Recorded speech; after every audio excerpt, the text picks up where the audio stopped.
Abanyarwanda tubayeho dukomeye twikomeyeho ntidushaka kwirekura n'uwirekuye kikaba ikibazo ngo yimennye inda ngo yavuze ibintu ngo yavuze na wa muntu wo mwicaranye muganira just kuko wamumenekeye kugira ngo wumve ko wakwivura ati runaka yimennye inda ese niba nje kuri televiziyo nkaha gutya no kuvuga ngo nuko je narisobanukiwe niba ari ubuzima bwanjye bwatambutse bwo mvuga nuko nasobanukiwe ko ntabwo jewe ntacyo nari kwishoboza ntacyo nari kugeraho. Icya kabiri nta wanje yenda banje barahari jewe babikoze ntabwo ari je jenyine nivuga ndavuga nabandi yenda hari abanje babikoze ariko haraho mbona yenda hari ahanini cyane mbona ko nta muntu wamfashije uretse Imana nkumva hari impamvu yo kuza hano.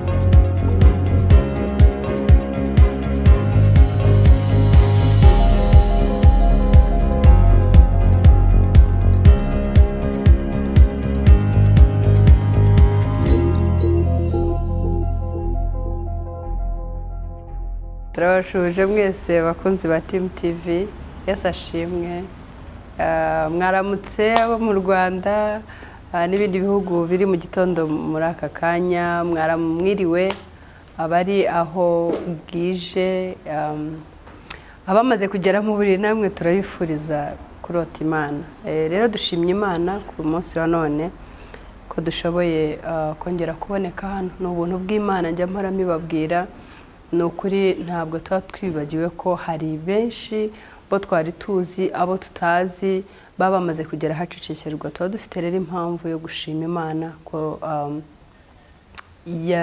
yakinguye amahoro yadushoboje kubyuka wakandagira hasi ukumva ikirenge kiremeye wavuga ukumva biremeye wareba utyo kiva mu bitotsi ukumva biremeye nukuri nishimwe rikomeye ku Mana ihabwa icyubahiro. Rero mbere yuko tugira ikindi dukora reka dushime iyo Mana iba yakoze iyo mirimo ihambaye iba yatumye turyama ntihagire ikinjira muri aya mazuru abafunguye ntihagire ikinjira mu kanwa ntihagire ikinjira mu matwi ikatubera amaso ikaturinda bugacya turi bazima reka bariyo tubanza gushima. Data mu izina rya Yesu Kristo tuguhaye icyubahiro kubw'ineza n'ubuntu bwawe tugushimiye uburinzi bwawe tugushimiye urukundo rwawe rutarondoreka tuguhaye icyubahiro yuko uri Imana yacu idukunda kandi ikatwitaho uko bwije uko bukeye.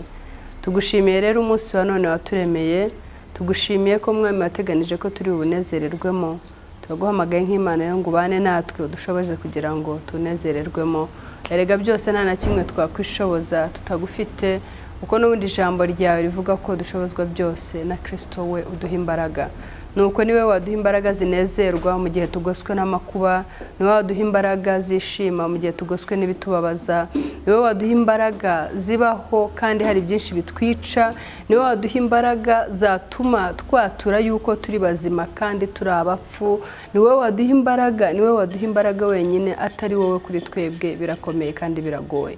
Rero tuguhaye icyubahiro ko ari wowe Mana yacu ari wowe Mana twiringiye ari wowe Mana itagikoze isoni ari wowe Mana nyamara twabonye kandi uyu munsi tukibona ndetse tuzahora tubona.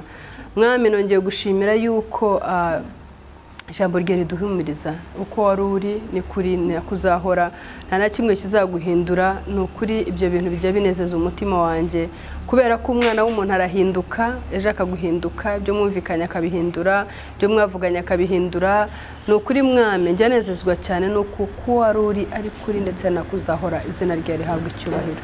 Umunsi wa none rero turi imbere y'amaso yawe imbere y'ubwoko bwawe ndakwinyize mwami w'abami ngo abari wowe ntabari jewe abari wowe wumvikana sinumvikane rogaragara ari je ugaragara mwami uganze muri je abari wowe umijamo mvuga abari wowe mwami ushoboza uko data nko umukozi yabivuze ntacyo navuga nta nicyo nshoboye atari wowe ushoboje izina rye rihabwa icyubahiro ko bigiye kugenda uko wabiteganije kandi byose biri gukorerwa hano kwakundi kwateguye ko hari uwo bizagira umumaro akari kubigenza nk'Imana ishobora byose hakabikira rurema kugira ngo iryo jambo riceho rigere kuri wawundi wateganije maze rimugirire umumaro. Cyo ni kuzoba byawe kumvise kwinginga kwanjye kandi ukabishohoje mu izina rya Yesu Kristo mu wacu amen.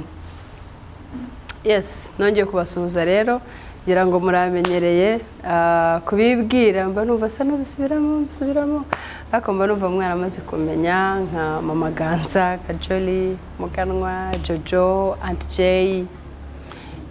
Rigushimishije niryo wanyita yose amazina byanishimira.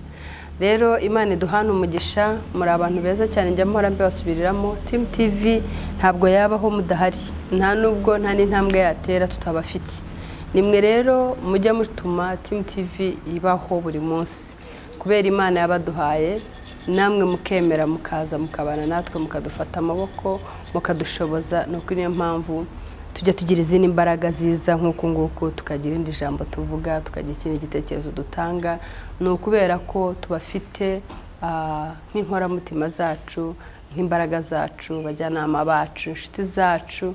Ni ukuri Imana ijya ibaha umugisha, muri abantu beza cyane. Mbona mbabwira ko muri ahantu b'umumaro cyane, twe ku bwacu nta hantu ni ukuri twagera tutabafite. Rero Imana ijya iduhera umugisha, wa undi wese ukora like, wa undi wese wakoze subscribe, uriya uharanira gusharinga, uduhereza ibitekerezo.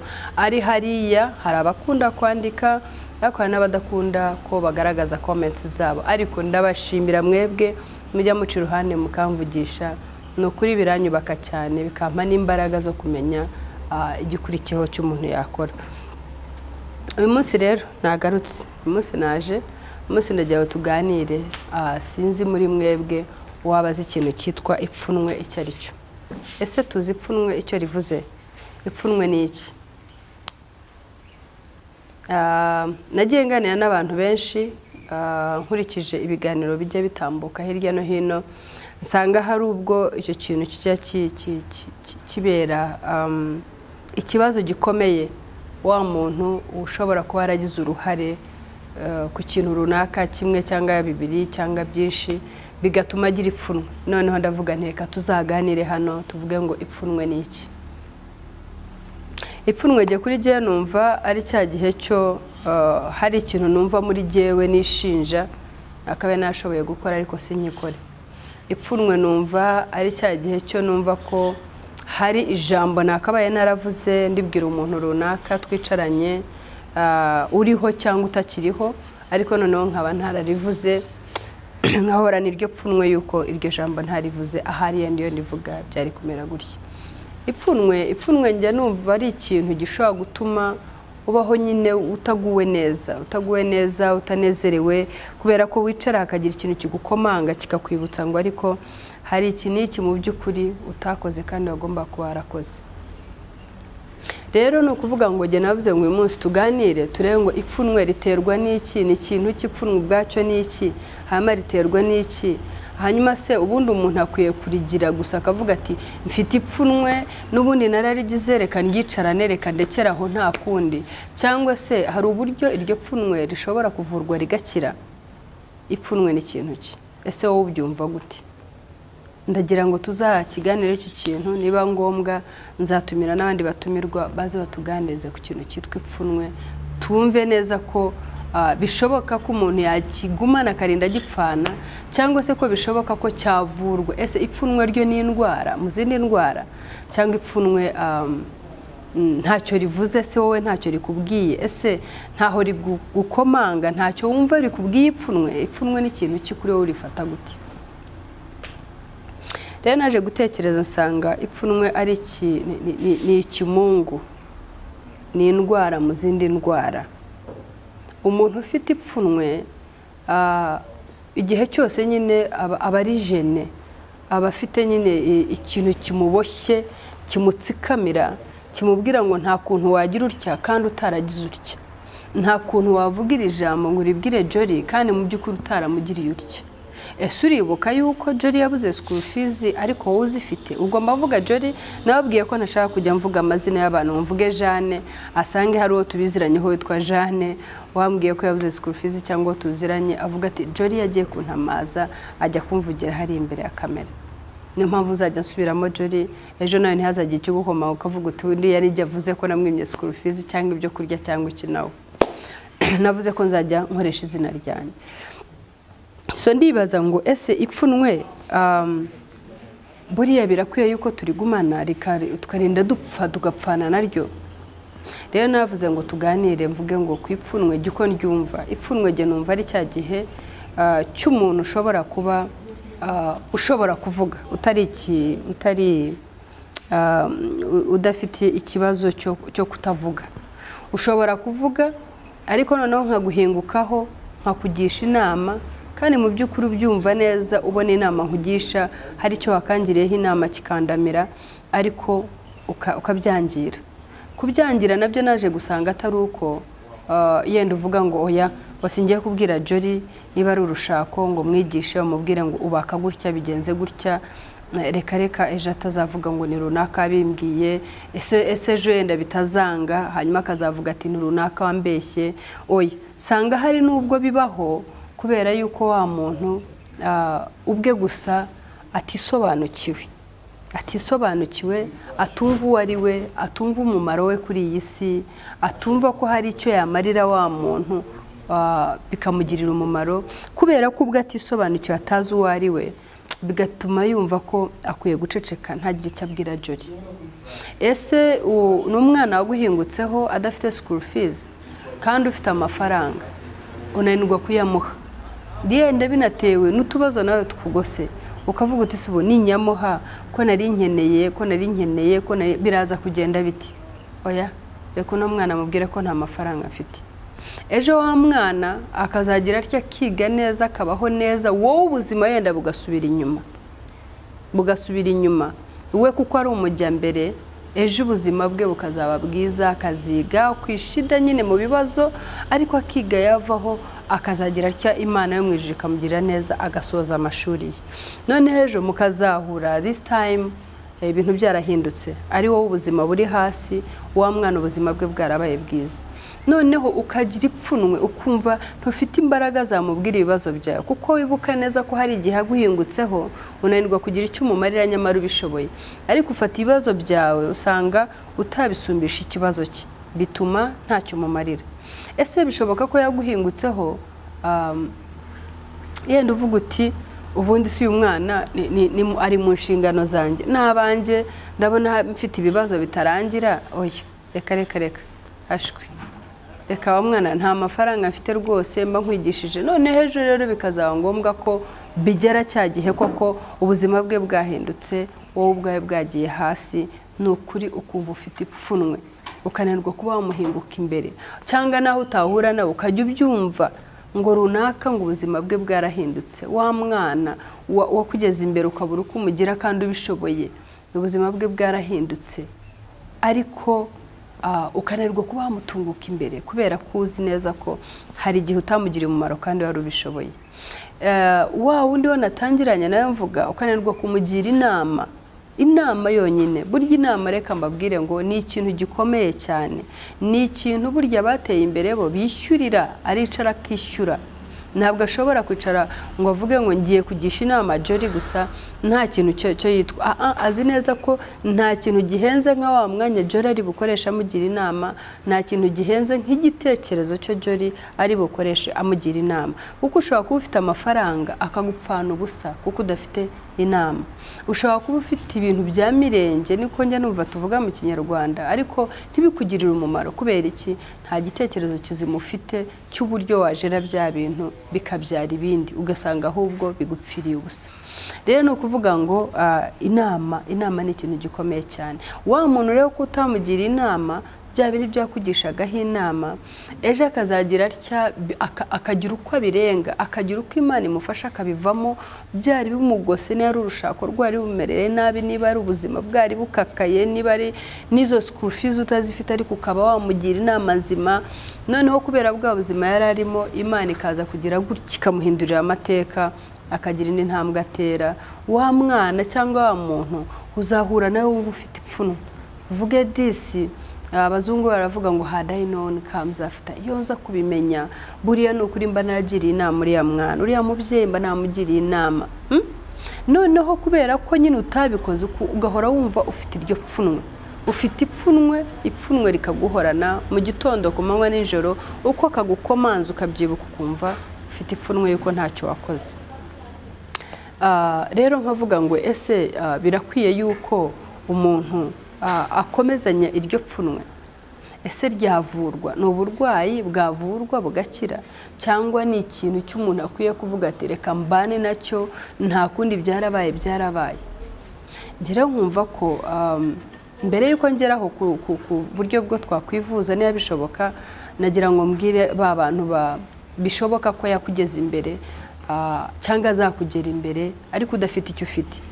Numva uwo muntu adashobora kuzagira ipfunwe kuko uwo muntu nawe ntacyo yari afite. Noneho ubwo ndavuga ko yari umukene mu bintu byose, yari umukene mu mafaranga, yari umukene mu bitekerezo, yari umukene mu mutima we.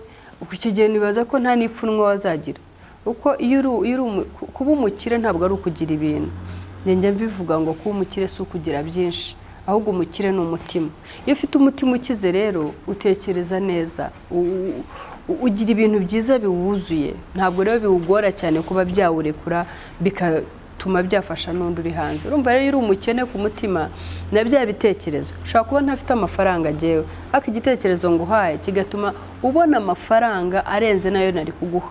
Yewe nari kuguha amafaranga 1000 gusa, ariko nkugira inama yuragiye iragufashije, ubonye 100,000 instead. Urumva ko rero mu by'ukuri cya gitekerezo cyanjye kiri rich, kirakize cyane, kirihagije ku buryo kirenga n'igihumbi cyo nari kuguha. Rero hari ubwo wahinguka ku muntu ubwo ari umukene mu buryo bwose, umukene w'amafaranga, umukene mu bifatika, n'umukene noneho wo kuteba ubwe atisobanukiwe.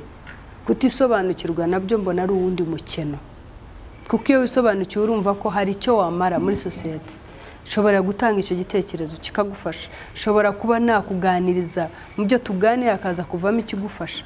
Ariko hari uburyo abanyarwanda nyamara duteye byo nabyo sinzi ukuntu bizamera, ariko mbona ari inyigisho zikenewe ku buryo twamenya kwisobanukirwa, ku buryo twamenya kwirekura. Abanyarwanda tubayeho dukomeye, twikomeyeho, ntidushaka kwirekura.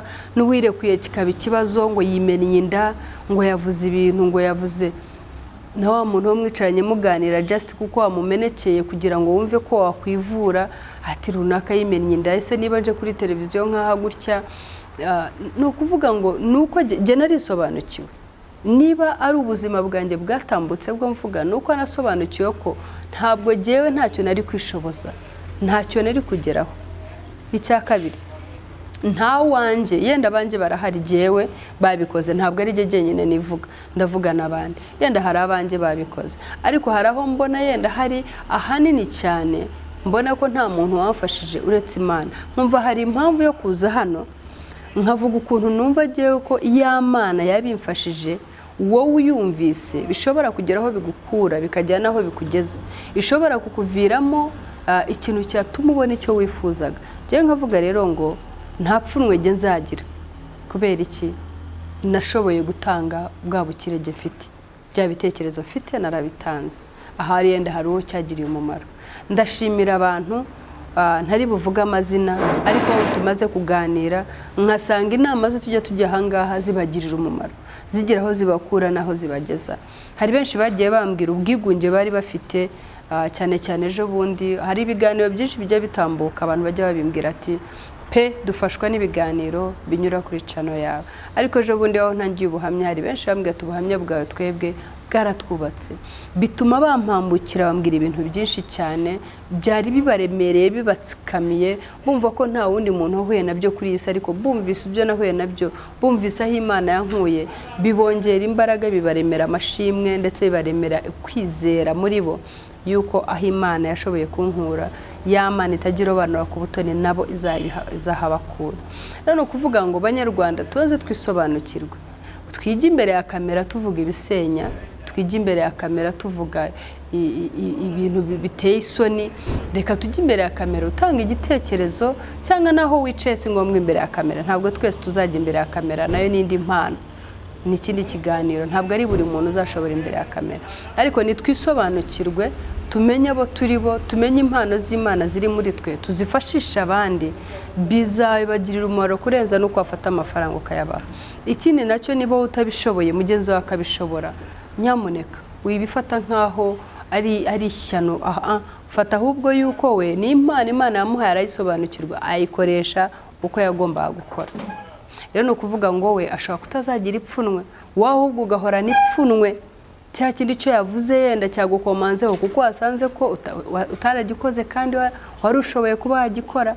Inama yabuze akaza kuyibona handi muri rubanda, yenda wowe ni wari kuyimuha mwene wabo cyangwa inshuti ya hafi cyangwa se muri make rero we yarisobanukiwe, niyo mpamvu bizamworohera gutanga iyo nama cyangwa gufashisha umuntu icyo ashoboye akazabaho nta pfunwe afite. Rero umuntu wese ufite icyo ushoboye, igitekerezo ni ubukire bukomeye. Ibyo ukora byose, ibyo ufite ibyo ari byo byose bishobora kugira uwo bifasha, nuko bikazatuma ejo nta pfunwe rikuranga. Ni ukuri biragatsindwa kubaho ufite ipfunwe. Rero nabazaga ngo se murabona ko bishoboka ko umuntu yavurwa ipfunwe cyangwa umuntu yarinda apfa rya pfunwe ari ryo rimuzengurutse? Ariko nge nkavuga ngo nge mbona bishoboka yuko umuntu yavurwa ipfunwe. Ipfunwe ni uburwayi kandi uburwayi bwavurwa. Yes, nagutungutse imbere nkeneye inama yo ntiwayima, bituma wumva hari ukuntu buri gihe bijya bigukomanga. Nyegera umbwira uti mama Ganza, hari igihe twahuye mbona ufite ibibazo, uranabivuga cyane urabimbwira, ariko sinagira icyo mvuga ndifata. Ndagusaba imbabazi, rya pfunwe rizakorosokaho. Kandi niba hari ikintu kibi kuri iyi si ni ikintu cyitwa ipfunwe. Iyo uganira n'umuntu urifite wumva atsikamiwe, wumva aremererewe. Rero nta mpamvu yo kubaho uremerewe. Umunyarwanda ni ukuri pe, nta mpamvu. Kandi cyane cyane twebwe ni twebwe dufite uwo mutima wumva yuko Jori nyumve musaba imbabazi yuko namenye ko hari icyo nagomba kuba namumarira sinkimumarire. Jori reka atandeba mu mutwe. Oya nshuti y'umusaraba, cyane cyane abakijijwe ntabwo ari byo, ntabwo ko ari agakiza. Agakiza kuzuye no kugira umutima umenetse, umutima uca bugufi, umutima ushobora kumenya aho wagiye nawe ukigarura. Kavuga uti Jori ngiye ngusabye imbabazi, nanjye kandi ubwo uko nkubwira niko mba nibwira. Imana idushoboze kugira ngo tugire imitima imenetse ica bugufi. Niba ufite ikintu nk'icyo kigutsikamiye kivemo, ivuze. Kwivuza ni iki? Namaze kumenya ko iyo utemeye kurwaye yandi udashobora kumva ko watera intambwe ngo ujye kureba umuganga. Iyo utarabyemera kurwaye rero wumva nta mpamvu yo kuva hariya, ukavaho ukaba wanaremba. Ariko ubwo ndavuga kurwara mu buryo bwose, ari mu ntekerezo, ari ku mubiri, ari kuki. Ugasanga umuntu avuye hararembye, banamutwaye atumva kubera ko yanze kumenya no gusobanukirwa ko arwaye. Nyamara iyo uza kubisobanukirwa ugatera intambwe ukegera umuganga ukarata uburwayi bwawe. Kuburata ni ukubuvuga, mubwira ndumva mbabara umutwe, byatangiye numva afite isereri, hanyuma ndumva bimeze bitya, hanyuma numvise ukamuratira ukamubwira uko urwaye. Wa muganga ari bukoresha ubumenyi, Imana iri umuyobore, akoresha n'ubumenyi bwo yize, nyine aho yakuye ubwo bwenge, aguha imiti ihure n'ikibazo cy'ufite ukiri. Nicyo kimwe no kuba ufite ipfunwe ukabwira wa muntu watumye urigira, wa wundi waguciye imbere, ntumugira inama kandi ufite igitekerezo, aho kubera ko ubwawe utari usobanukiwe. Uyu munsi ukumva iki kiganiro ukisobanukirwa yuko burya warahemutse. Iyo uza guha umwana igitekerezo cyaramufashije cyangwa wa muntu, iyo uza kumuha 500 yonyine, ahari aba yarakoresheje kuri telefoni agahamagara undi ufite 5,000 bikamufasha. Nje ndibuka ko hari umubyeyi wajya guma amafaranga 500 ujya gusubira ku ishuri. Amafaranga 500 najyaga nyafata nkayahamagaza abantu babiri. N'abantu babiri bangiriye neza niga, Imana yo mwijuru baho umugisha. Umwe yitabye Imana, undi aracyariho. Abo bantu babiri najya mbahamagara, umwe akampa 10,000, undi akampa ibindi 10. Najyaga njya ku ishuri ndi umusirimu, ntawajya gunshishamo ijisho ngo amenye ko uko ubuzima bwanjye bumeze. Hoya uyu munsi impamvu mbabivuga rero ni ukugira ngo bigire uwo bifasha. Hari abanyeshuri bari mu bihe nk'ibyanjye, hari abantu bari mu bihe nk'ibyanjye. Ibyo bihe byo narindimo. Iyo mbivuga gutya, je nuko ndi confident, numva afite umutima unyemeza ko hari uwo bizakura mu bihe nk'ibyo narindimo. Rero nukuvuga niyo yaba ari 500, niba udafite amafaranga nkagusaba amafaranga 500, umbwira uti Jo naya mfite, ya 500 ashobora kuza kumbyarira 50,000 wowe wari kumpa ariko udafite. Niba nayo 500 utayafite, mpigitekerezo mpinama ishobora kuzamviramo 500.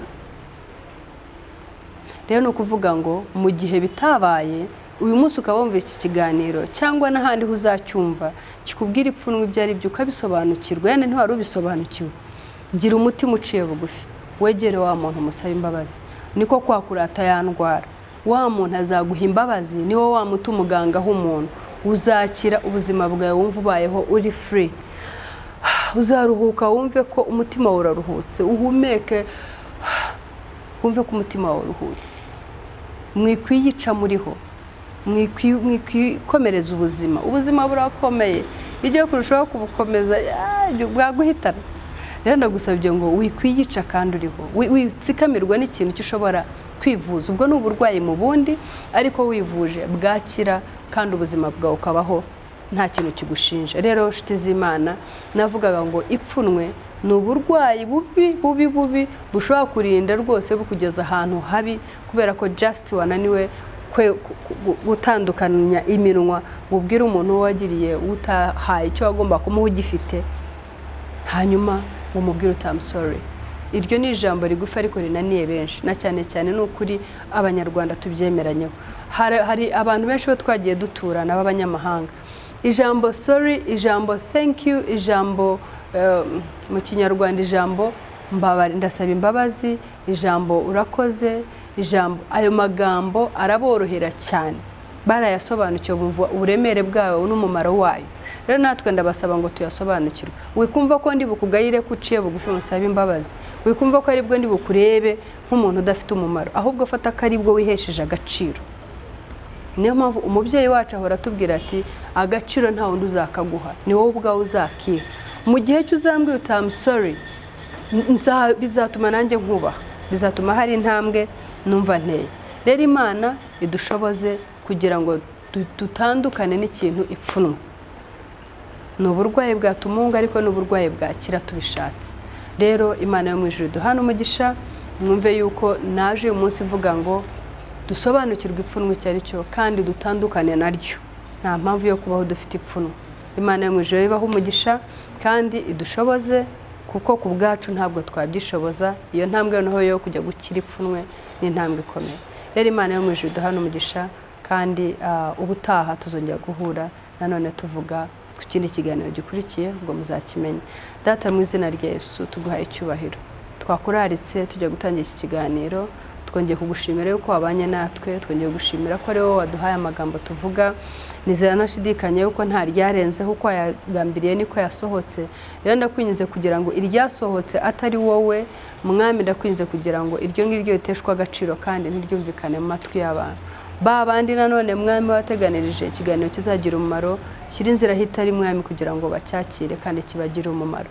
Uwo ari we wese naba nanjye narahemukiye cyangwa naba ntarinzi ko hari icyo namukoreye kitari cyo, uri Imana ijya yibutsa, ugira uburyo wibutsa, unyibutse nanjye ngende musaba imbabazi, ntandukanwe n'ipfunwe, kuko ni uburwayi bumunga kandi bwakwica umuntu. Habwa icyubahiro ukoze ibirenze ibyo twatuye, mu izina rya Yesu Kristo Umwami wacu. Amen.